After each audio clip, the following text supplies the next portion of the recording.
Welcome back to our panel discussion, Incident Response in Government, sponsored by Optiv and IBM here on federalnewsradio.com and Federal News Radio 1500 AM.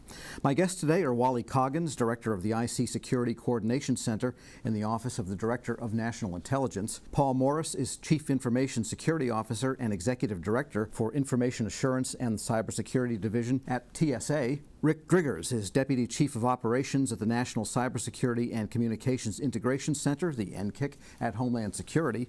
Ian Doyle is Executive Security Advisor at IBM Federal. And Jeff Wichman is Practice Director for Enterprise Incident Management at Optiv. I'm your moderator, Tom Temin. And continuing on that idea from the last segment of what do you automate first, the sense I'm getting is that what seems obvious, like patch management, may not be the best candidate for complete automation because of the complexities of a software that seem to get worse with every generation and not better. But yet information flows or sharing of information or results of analysis, maybe that can be automated in some way. So I'd like to get the industry perspective on what you feel works best. Jeff, we'll start with you.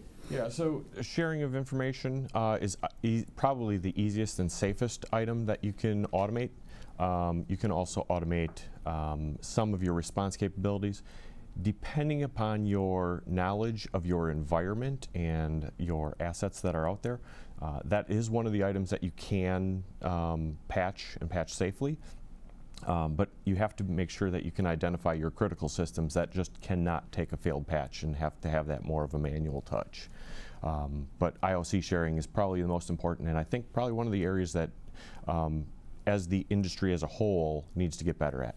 And what about dashboards? I mean, I think there's yet another dashboard about to be under construction in the federal government, you know, under the Trump administration's new cybersecurity regime, a slight, I guess, advance of what came before that. And so do dashboards, I mean, if there's too many dashboards, have you defeated the purpose of that piece of automation? Dashboards all have their place. When you get to the dashboard level, you're looking at more of an executive overview rather than having some really good details and data that, you know, an analyst or someone who needs to make decisions on a potential threat. Dashboards have their place, but mostly for the executive levels, in my opinion. In a SOC would not be looking at dashboards. They would be looking at the data that will eventually get fed to the dashboard. In most cases, I would say yes. They're going to have that visibility into the dashboard just so that they can see if there's an uptick in a specific type of threat or a specific type of indicator. But in most cases, I would think that the executive levels are going to have more of an interest in that. Sure. And Ian, your view on the whole automation chain and where you break it and where you put it together? Certainly. So I think there's a lot to be said for you can automate a lot of different technologies, but then again, that's where automation comes in from a technology standpoint. And I think really what we're trying to drive towards, and we're seeing industry driving towards, is that the orchestration piece that we talked about before, of that people and process. Because, you know, a technology can be procured, but you can't necessarily always buy readily people or the processes that they've developed over the course of time. So how can we help pivot towards orchestrating those processes and what the people are doing, augmented by that automation with technology, and then getting once again to that response type of action based on what we find. Is there a difference between orchestration and automation? Is orchestration the bringing together of subroutines that are already automated, or how do you explain that one? Yeah, certainly. So I would say that automation is certainly a subset of orchestration. Like I was saying, you could, you know, a very simple example, you know, you're in a car, you see the green light turn, you step on the gas. Okay, there's an automation of what's happening. But are you thinking from an orchestration standpoint, is that, you know, ambulance coming down the road, that, well, you can't take that automated action because there's another sub-process, there's a safety process going on you have to stop and wait for. So orchestration is that next step above what automation entails with technology. And so let me ask some of the government people, who do you work with? I mean, how does orchestration processes happen? It sounds like you need the IT staff that's running the systems that are under pressure here. Rick? So I think the orchestration is really the optimization of whatever process you're trying to automate. The people that are engaged in that process, because there's inevitably going to be some type of manual thing that has to happen, as well as the technology or the platform or system that you're trying to use to either do response or some other type of activity. I think the optimization of those is, in my mind, what orchestration is, and finding the fine line between those to make sure that we're not sending out broken patches, or we're not automating an analytical process that doesn't get into the analytical rigor to find the critical thing, indicator signature, fine-tuning it, the attenuation, whatever that is that you need when you're going to be doing this cybersecurity world. The adversary is constantly moving to new TTPs, or moving to new tactics, or moving to new approaches, and you just can't automate fully, in my mind, or put a process in place without a human being in the middle of that's going to be able to think and change those things. And I think the orchestration piece is bringing all three of those things together, but evolving those so that you're prepared to meet the adversary and defeat them. Someday maybe artificial intelligence will work here, but that's a long way off, I imagine. It is. Paul, your thoughts? Rick's got it on the head here with, the opportunity here.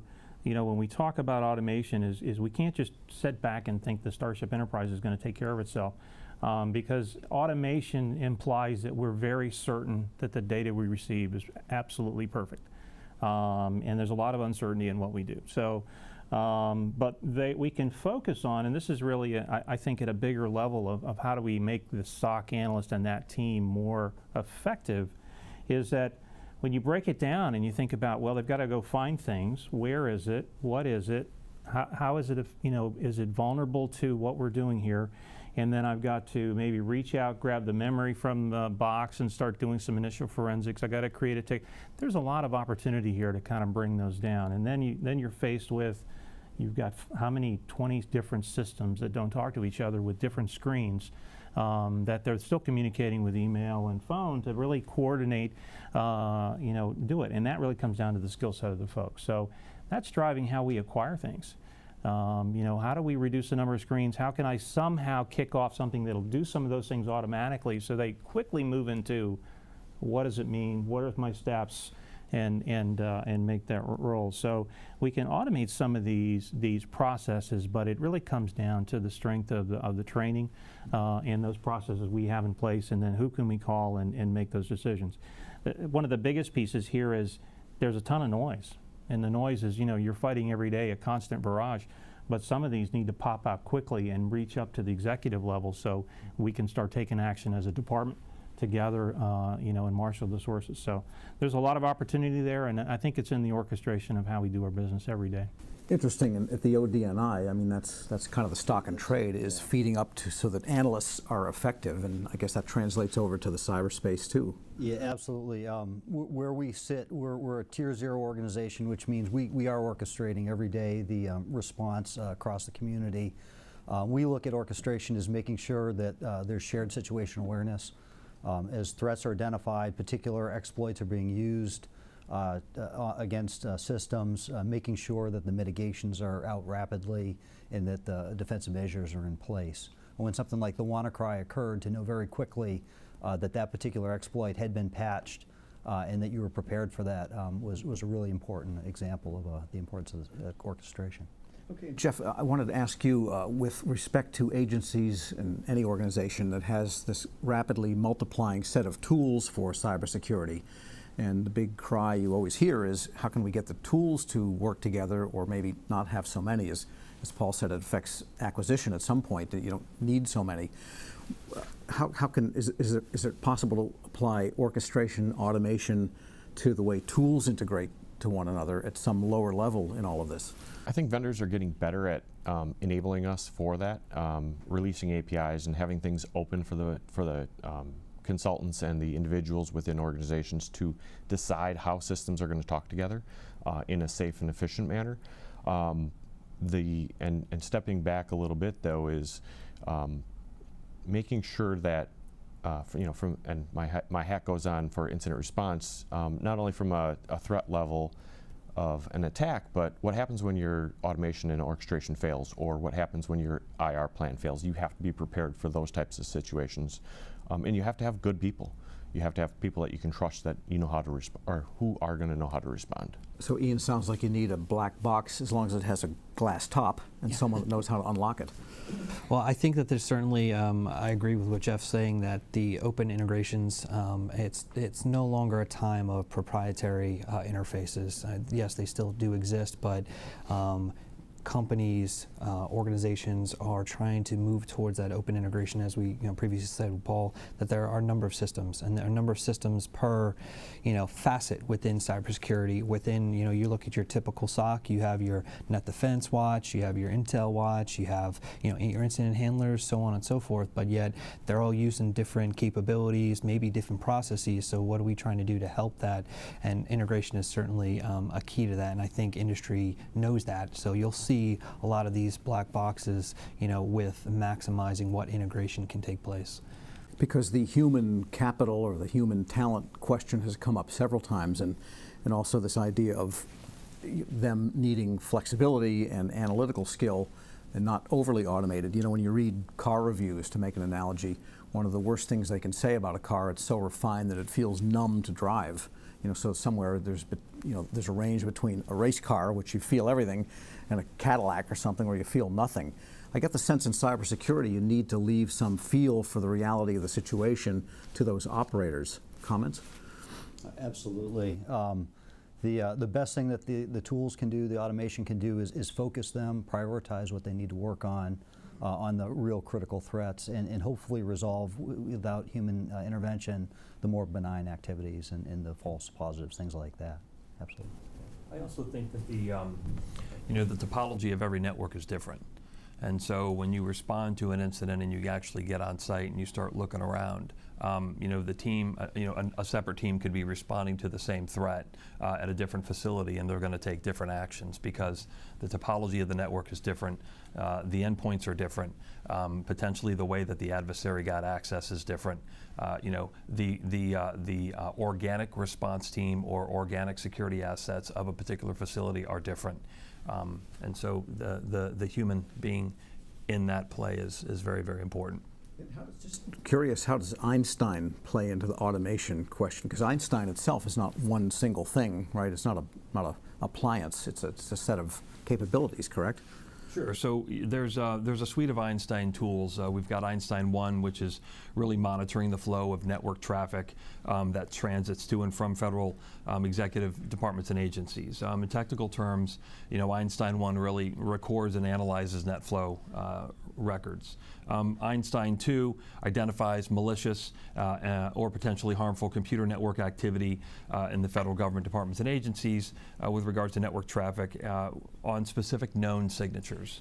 And then Einstein 3 allows DHS to both detect as well detect cyber attacks targeting departments and agency networks and actively preventing potential compromises. So our analysts are constantly developing signatures and indicators and pushing those and deploying those out through the suite of Einstein tools, depending on what we learn from either the private sector, because they've shared threat indicators with us, or potentially the intelligence community, or even our international partners. So Einstein is not, you don't have an appliance in a rack with the label Einstein on it. So if there's Einstein, it's really an integrated set of tools that run somewhere. Yes. Does it run in the cloud, or does it run on a government data center? It's, I believe it runs in a federal data center. Probably hope it does. And so it's definitely a federal something. I don't know if it's a cloud or a data center. It's a federal something, or maybe it's in the intelligence community somewhere. And you're a defense-related agency, and so what is there interaction at that level? Say what Einstein is learning with what ODNI is learning, and maybe even defense is learning? There's extensive collaboration and coordination between the classified work that's going on in the intelligence community and the work that DHS is doing with the private sector and the rest of government. There's a lot of work that goes into making sure that the right signatures and indicators are being shared.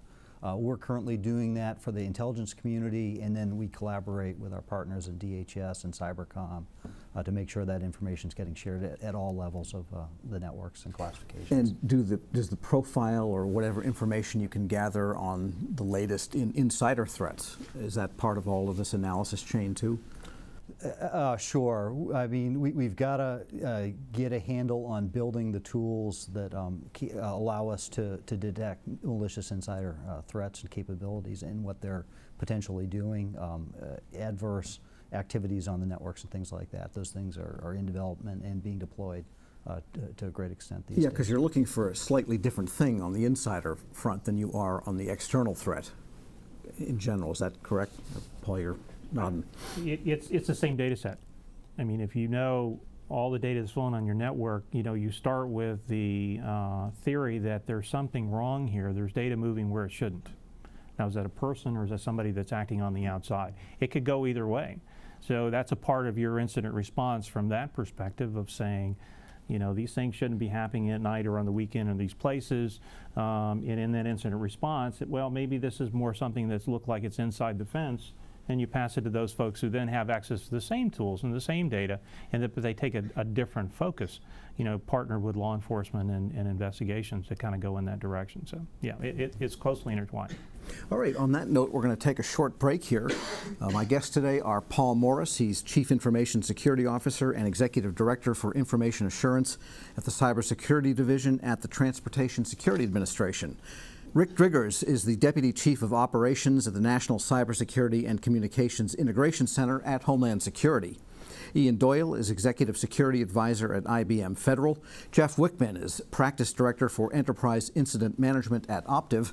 And Wally Coggins is Director of the IC Security Coordination Center in the Office of the Director of National Intelligence. I'm your moderator, Tom Temin. Our discussion is Incident Response in Government, sponsored by Optiv and IBM, here on federalnewsradio.com and Federal News Radio, 1500 AM.